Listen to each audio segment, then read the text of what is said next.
যে সুন্দৰ পৰিৱেশ পথাৰখনৰ, মুকলি বতাহ, মুকলি পৰিৱেশটোৱে দেহ মন সজীৱ কৰি তোলে।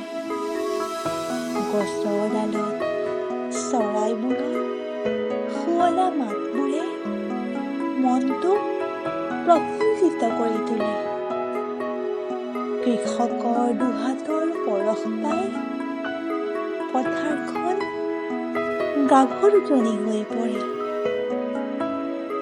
কৃষকসকলৰ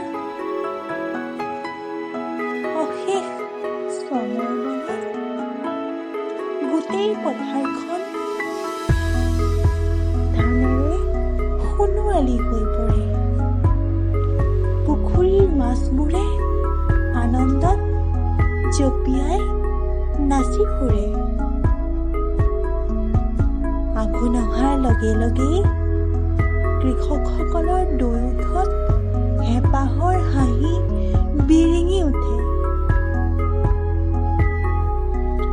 আঘোণ অহাৰ বতৰা পাই হালোৱাসকলৰ দুবাহুত শ্ৰমৰ উজান উঠে আৰু গোটেই পথাৰখন সোণোৱালী শস্যৰে ভৰি পৰে।